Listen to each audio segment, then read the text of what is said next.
Hey everyone, thanks so much for watching. If you like what I'm doing here, please be sure to click the like button and subscribe. I'd really appreciate it.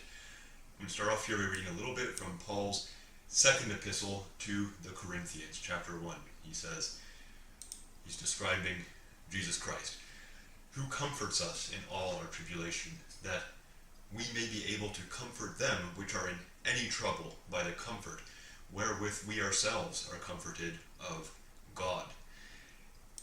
Comfort isn't something passive. We in the Christian world we talk about finding comfort in the words of Jesus or in the Bible.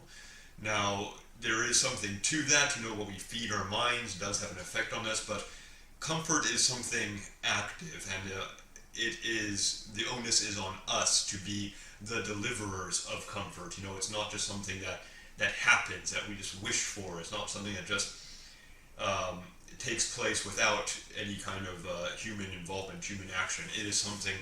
Comfort is something that the church, the Christians, give to others. It is giving of ourselves to others, part of our sacrifice for the sins of the world. It's just amazing, the way Jesus did that. He laid down his life for us so that we can do the same for others. It's a cycle. It has to continue. Jesus was the firstborn, the only begotten Son of God, the first Son of God. But we also become the children of God through Jesus Christ, and so we must behave like Jesus. And as Paul says, that means going out and comforting others with the same comfort wherewith God comforted us. So if you feel blessed, if you feel that you have something to be thankful for, well, then it's up to you to give that on. Now I just want to talk about that. So, we remember the human condition and how it is affected in these wars, talking about the Ukraine-Russia war. And I'm going to get into a little bit into the success of the Ukrainian counteroffensive. But let's remember the many people who have died, the many Ukrainian soldiers who have died in many defeats, encirclements, failed counterattacks. So many people lost who do not get to rejoice at this success that their army has now had.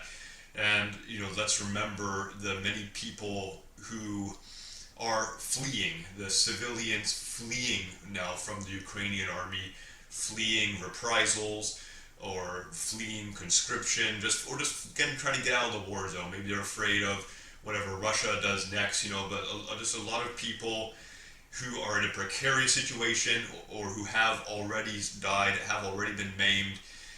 The glories of war are very fleeting. What remains are the way we pay for these sins with these dark, damaged histories and the darkness and damage that proceed from them into our present and into the future. We have to learn our lessons. We have to do things the right way. If you're a Christian, then we have a job to do. It is to be the comfort and be the fulfillment of the needs of people who are in need. And our job is to look out for others, to love our neighbor as ourselves. And as the lawyer answered Jesus when Jesus asked him, "Who is a neighbor?" And the lawyer said, "It was the one who showed mercy." And Jesus said, "You're right. That's where it is. The good neighbor is the one who shows mercy." Now, getting into the news, last I talked about this. The Ukrainian counteroffensive had just started. It had reached Balaklia.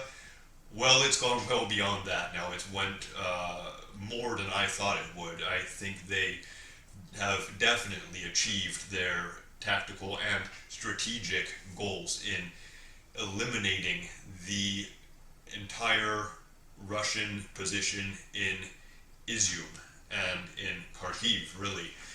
The Russian forces have been forced to withdraw, as the pro-Russian media calling it. They have carried out a regrouping, which I suppose is, that's what happens, when I get, beaten and chased off somewhere where I don't belong. I regroup back in a safer place. And Well, there's a saying, if you play stupid games, you win stupid prizes, and Russia's been winning a lot of prizes.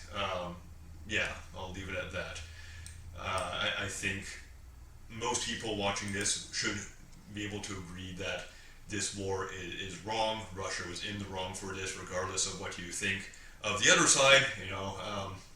I'm not a fan of Ukrainian nationalism or coups or NATO, and I'm not a fan of a lot of the what has been done since the fall of the Soviet Union, what has been done to former Soviet states or the former allies of the Soviet Union. It's been several decades of war and horrors on the small peoples of the world who found themselves unaligned and found themselves as fair game for global political machinations. I feel a great deal of sympathy for the people of Donbass and the different Ukrainians who feel disenfranchised by what their government has done.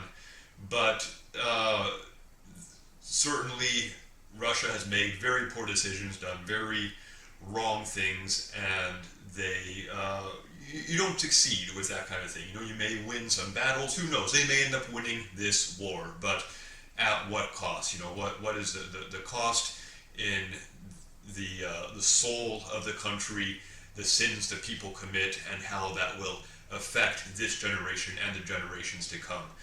At the moment now, Ukraine has gained not just a strategic victory and advantage, but a huge morale victory. These significant Russian victories of the past 7 months, or 6 months since they pulled out of the Kiev region, these victories at Mariupol, Lysychansk, Severodonetsk, defeating these counteroffensives into Kherson,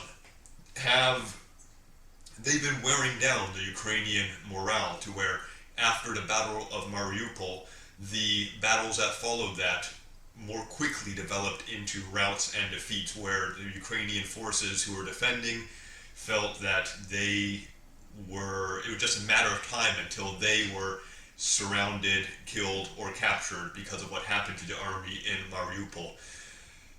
That picture has now changed. The Ukrainian government has shown they can and will carry out successful, daring, bold, and ultimately, again, successful counterattacks, relieving their positions, turning the tables on the Russians. So the morale advantage that Russia had is lost, I think, and they're not going to get it back unless there's another round of battles that they end up winning. Ukrainians have an advantage now. We'll see what they do with it. Will they consolidate their gains? Will they press on? Will they turn this into some diplomatic capital, maybe, which I think would be the wisest thing, to be looking at the peace, looking at a future peace where they can sit down and say, hey, you need to come to peace a bit more on our terms, because look what we can do. I like to be optimistic, but I think this war has shown that things can continually take a turn for the worst, and my optimism of the past has been shown to not be fulfilled. So God have mercy on everyone involved, on these civilians who are fleeing, on these soldiers. Lord, help us, the church, the Christians, to be merciful, show kindness wherever, whenever we can. And it's not just to the war refugees, though they are such an obvious, have such an obvious need for our help and compassion. It could just also be to your neighbor, to your friend, to your acquaintance, that person who you haven't paid attention to, who maybe needs someone to notice them and show them a little appreciation for who they are, for the worth that they have as a human being with a spirit and with their desires and their dreams. We can reach out, touch those people. The politics, the nationalism, this stuff is fleeting and it's harmful. It's a big game that people are playing. It's gone on for millennia, and that's not the way of the natural world. It's not the way of love. It's not the way of the fruits of the Holy Spirit. But in simplicity we can be successful. Just reach out, love that person next to you. God bless you. Thanks for watching. See you next time.